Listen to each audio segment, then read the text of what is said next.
Parce que notre Dieu, il a beaucoup de choses. Elle déclare qu'il est le premier. Il est aussi le dernier. L'alpha et l'oméga. Il n'a jamais été surpris par un événement. Il est celui qui voit la fin avant le commencement. Il a ta vie sous contrôle, il prend soin de toi, il veille sur toi.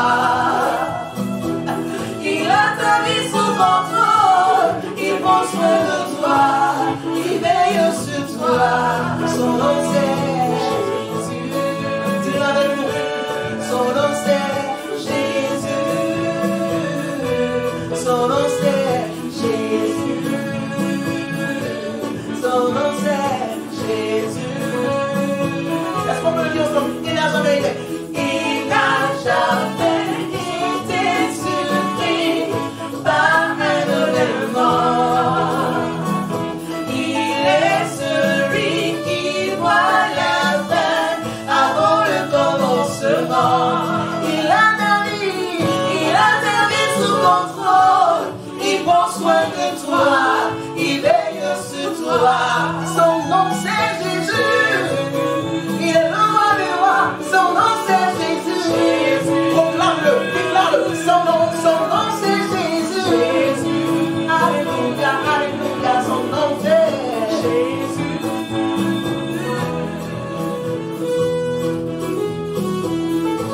Avant que le péché n'arrive sur terre, mon Dieu a tout béni. L'agneau a été déjà immolé avant la fondation. Pour que quand je tomberai dans le péché, je ne brille pas. Pour que quand je tomberai dans le péché, je ne brille pas. Jésus, Jésus, chante avec moi. Jésus, Jésus, Jésus, son nom c'est Jésus, Jésus, Jésus. Gloire soit rendue à notre Dieu, Dieu créateur du ciel et de la terre. Notre Dieu est le vrai. Rien ne le surprend. Il sait toutes choses d'avance. C'est notre Dieu qui contrôle l'histoire de notre monde. Alors donc ce soir, sache que ta vie est sous contrôle. Ton histoire est sous contrôle. Dieu n'est pas un homme pour oublier. Dieu est capable de tout. Il est le créateur du ciel et de la terre. Ce soir, chers bien-aimés frères et sœurs, chers amis, vous qui me suivez depuis votre salon, depuis vos rassemblements de petits groupes, vous qui me suivez, je vous salue au nom de Jésus. Je bénis le Seigneur pour l'opportunité qu'il nous donne avec notre département de communication de nous adresser à vous à partir de notre studio aménagé ici à l'église des Assemblées de Dieu de la Riviera 2. Je dis donc merci à tous ces bien-aimés. Le sujet que je veux partager avec vous ce soir, Dieu le maître de l'histoire. Dieu le maître de l'histoire. Nous allons donc prier et confier ce moment au Seigneur. Et je suis heureux d'être en compagnie d'un diacre. Je vais demander donc au diacre Koné, qui est diacre de notre église, il va prier avant que nous ne passions à la parole du Seigneur. Notre Père et notre Dieu, nous te bénissons, nous te louons, nous t'exaltons, nous te magnifions. Dieu vivant et vrai, sois béni, sois loué, sois exalté. Merci pour ce moment merveilleux. Tu as promis d'être avec nous et nous savons que tu es là au milieu de nous. Nous te prions, ô notre Dieu, toi qui nous veux du bien, toi qui nous fais du bien, toi qui tiens toutes choses sous ton pouvoir, ta souveraineté. Tu as choisi, tu tu as choisi ton serviteur pour nous apporter ta parole avec puissance, assurance et force. Et c'est toi qui as déposé ton esprit sur lui. Et au travers de lui, Seigneur, tu te sers de sa voix et de tout ce que tu as mis en lui pour nous faire du bien et pour délivrer. Gloire à toi et pour encourager les cœurs au nom de Jésus. Merci Seigneur pour ce moment. Amen. À ce culte d'édification, je vous propose le texte d'Exode chapitre 3. À partir du verset 6. Et il ajouta, je suis le Dieu de ton père, le Dieu d'Abraham, le Dieu d'Isaac, le Dieu de Jacob. Moïse se cacha le visage car il craignait de regarder Dieu. L'Éternel dit, j'ai vu la souffrance de mon peuple qui est en Égypte. J'ai entendu ses cris que lui font monter ses oppresseurs ou pousser ses oppresseurs, car je connais ses douleurs. Je suis descendu pour le délivrer de la main des Égyptiens et pour le faire monter de ce pays dans un bon et vaste pays, dans un pays où coule le lait et le miel, dans le lieu qu'habitent les Cananéens, les Hétiens, les Amoriens, les Phérésiens, les Héviens et les Jébusiens. Je voudrais m'arrêter ici à ce culte d'édification et je voudrais par ce message encourager les uns et les autres à savoir que celui qui tient notre vie, celui qui tient notre histoire, c'est Dieu.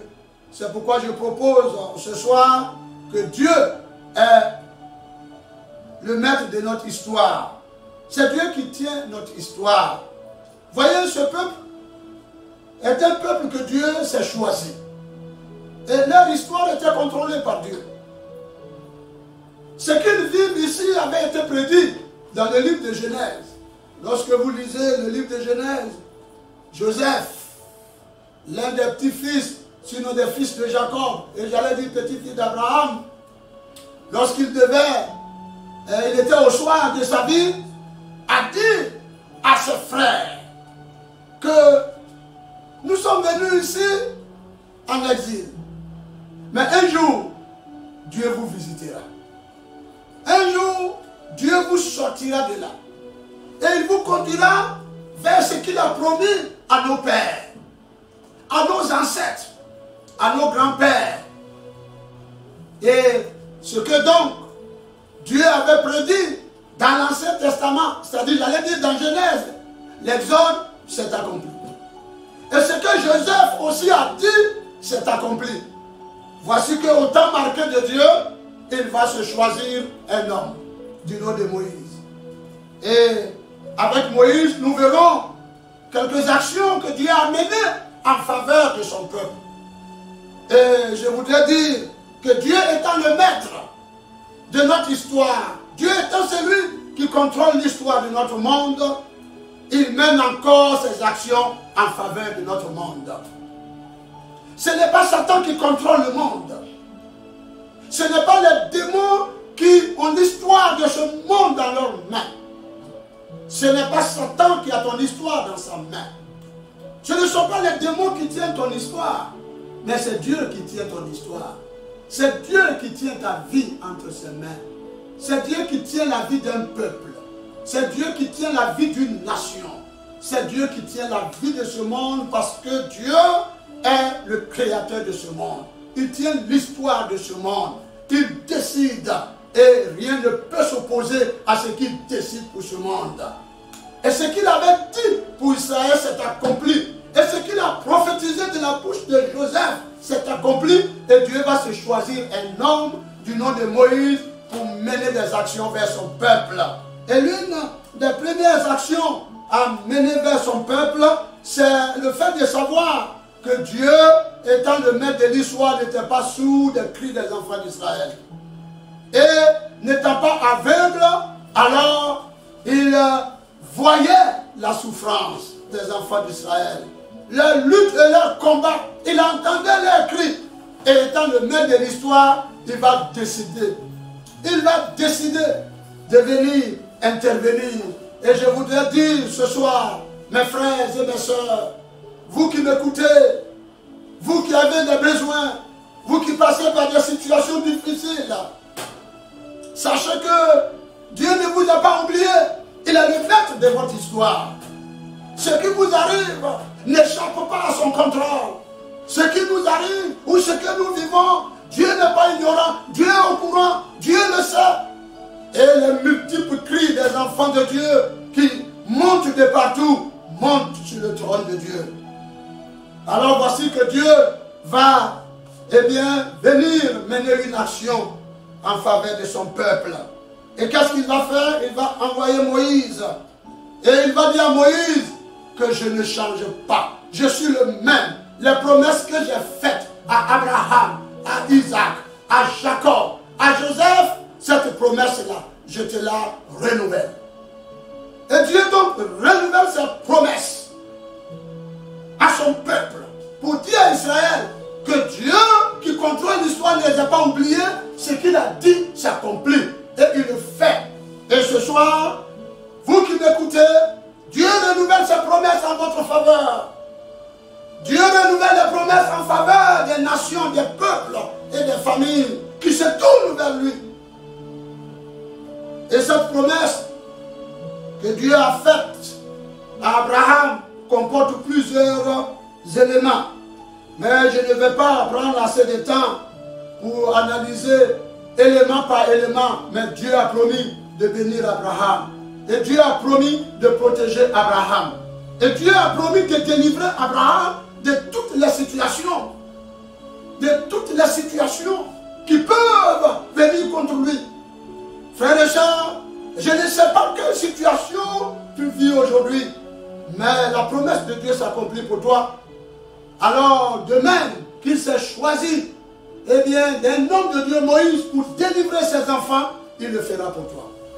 Par quelle manière, je ne sais, mais je sais une chose, Dieu a plusieurs possibilités pour te délivrer, pour te libérer. Pour nos nations aujourd'hui en crise, nous sommes dans un contexte difficile. Dieu n'est pas sourd à nos cris. Dieu n'est pas aveugle pour ne pas voir ces morts qui se multiplient partout. Dieu n'est pas sourd pour ne pas entendre des parents qui crient, qui pleurent, qui gémissent de la mort qui frappe leurs parents, des nations, des grandes puissances. Dieu n'est pas sourd. Dieu n'est pas abandonné le monde à son sort. Non, Dieu entend, Dieu voit. Et nous croyons que nos prières feront en sorte que Dieu va agir. Dieu dit à Moïse, je vais agir avec toi. Mais je te renouvelle ma promesse et de te dire que je suis avec toi et de te dire que je suis capable de délivrer ces enfants d'Israël. Je suis capable de les libérer. Et je crois que Dieu est encore capable de nous délivrer, de libérer notre monde de ses souffrances, de ses douleurs, de libérer des familles, de libérer des individus. Dieu est capable de le faire. Je voudrais ici que nous trouvions dans ces promesses de Dieu la vérité pour trouver des solutions aux situations que nous vivons aujourd'hui. Ensuite, nous voyons le Seigneur dire qu'il a entendu le cri. Et il a entendu le cri. Et qu'est-ce qu'il a fait? Il envoie Moïse les délivrer. Et si Dieu a sorti ce peuple des situations catastrophiques, pour une situation meilleure, Dieu veut le faire pour toi. Dieu a sorti Israël des situations catastrophiques. Après avoir crié à Dieu, Dieu les a entendus, Dieu est allé les sortir des situations catastrophiques, des situations difficiles, pour les conduire dans les situations meilleures. Peuple de Dieu, crions au Seigneur pour sortir nos nations, pour sortir notre pays de ces situations catastrophiques pour des situations où j'allais dire pour des périodes meilleures. Dieu est capable de le faire. Ce qu'il a fait pour Israël, il le fait encore pour des nations qui se tournent vers lui. C'est pourquoi nous sommes d'accord, nous sommes pour toutes les solutions que nous cherchons. Mais n'oublions pas, nous le peuple de Dieu, d'accompagner ce monde par la prière, par nos cris vers Dieu, et il sortira chacun de nous. Il sortira nos familles, il sortira nos nations des situations catastrophiques pour des situations meilleures. Il a fait pour les enfants d'Israël. Dieu n'a pas changé. Il est le même. Dit la parole de Dieu. Hébreux le chapitre 13, le verset 8. Jésus-Christ est le même hier, aujourd'hui et éternellement. Il n'a pas changé, notre Dieu. Ensuite, le troisième élément, Dieu a exaucé en délivrant les enfants d'Israël. Dieu les a exaucés en les délivrant. Et je voudrais vous dire, bien aimés, que Dieu exauce les prières. Voyez-vous, si nous doutons de cette réalité, nous allons cesser de prier. Mais ne cessons pas de prier parce que Dieu exauce nos prières. Il est dit dans la parole de Dieu, toi qui exauces les prières dans les psaumes, tous les hommes viendront à toi. Peuple de Dieu, continuons de crier pour nos situations personnelles. Continuons de crier pour la situation de nos nations. Dieu va nous exaucer et Dieu va délivrer. Dieu va libérer. Dieu a exaucé son peuple et il a sorti son peuple de l'esclavage. Quelle situation vis-tu? Quel problème vis-tu? Quelle réalité vis-tu? Dieu te renouvelle sa promesse. Dieu te dit aujourd'hui que c'est lui qui contrôle l'histoire. Ce n'est pas quelqu'un d'autre qui contrôle l'histoire, c'est Dieu. Et que Dieu prenne ton histoire en main, Dieu prenne l'histoire de notre pays, Dieu prenne l'histoire de nos nations en main, en exaucant nos prières au nom de Jésus. Amen. Gloire à Dieu.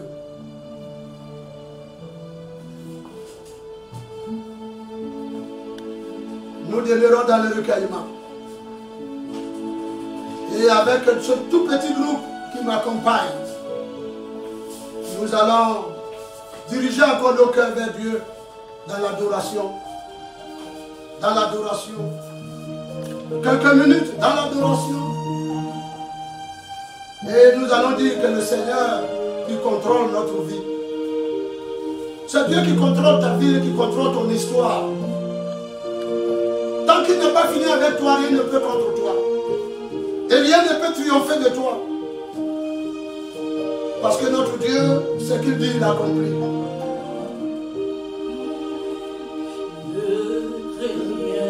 Je t'aime, je suis avec toi. Promesse suprême qui soutient ma foi.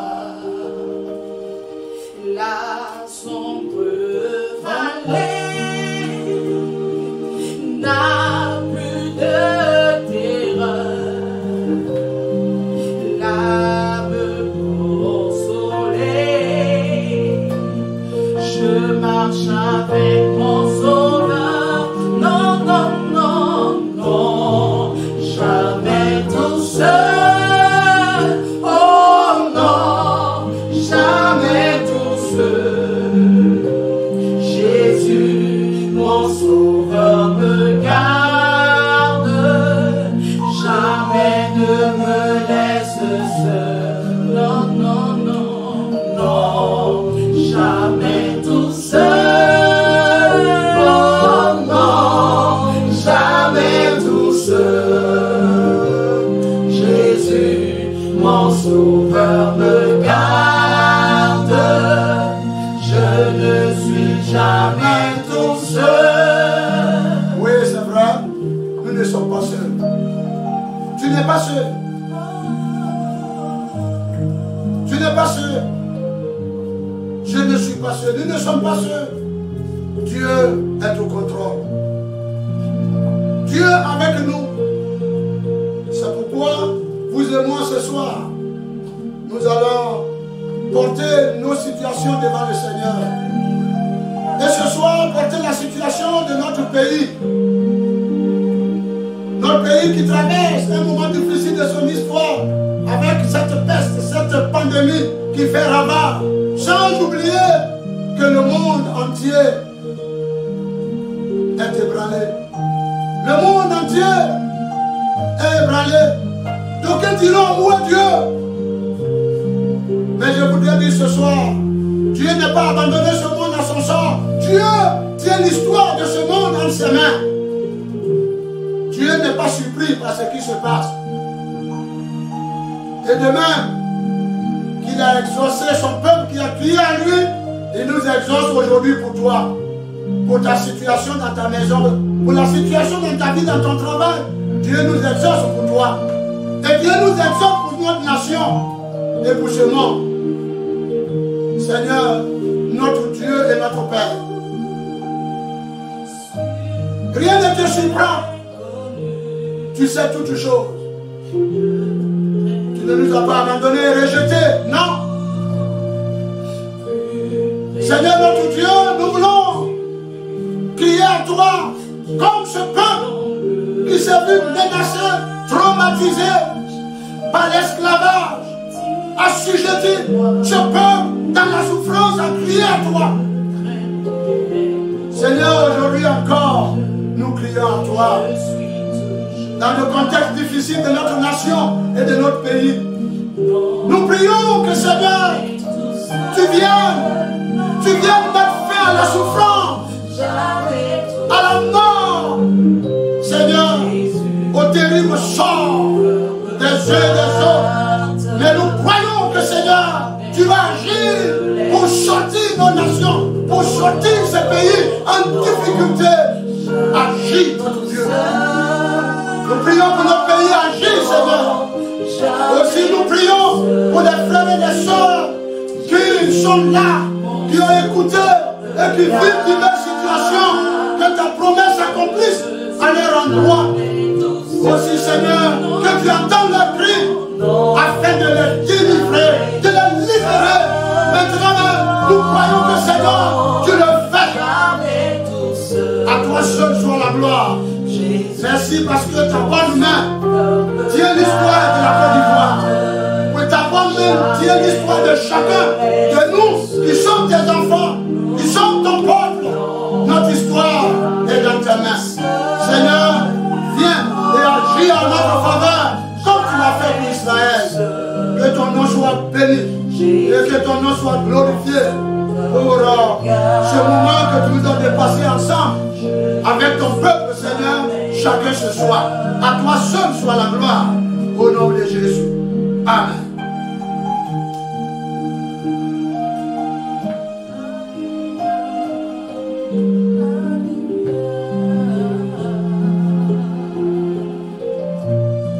Au terme de notre réunion, nous allons vous demander, où que vous soyez, vous allez vous tenir debout et lever avec moi les mains vers notre Seigneur pour la prière finale. Seigneur notre Dieu, voici que tes enfants sur toute cette surface de la terre lèvent les mains vers toi. Si de leur appartenance et de leur attachement aux vérités fondamentales de ta parole, je prie que toutes ces mains qui se lèvent vers toi reçoivent l'exaucement de leur prière. Parce que lorsque le peuple crie, tu l'entends, tu le délivres et il te glorifie.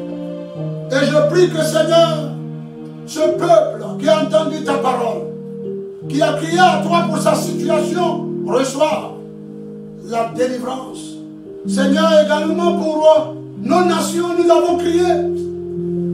Seigneur, nous voulons voir ta délivrance. Maintenant que, Seigneur, chacun de nous va cette nuit se reposer, je prie que ta grâce soit dans les maisons, que ta protection soit dans les maisons, et que ce virus, qui est une peste qui vole, eh bien, j'allais dire le jour, mais qui découle des ténèbres, Seigneur, soit neutralisé. Et que toute autre situation qui vient d'enfant de Dieu, Seigneur, coule de ta grâce, et que cette nuit soit une nuit paisible. Seigneur, à toi soit la gloire, au nom de Jésus-Christ. Amen.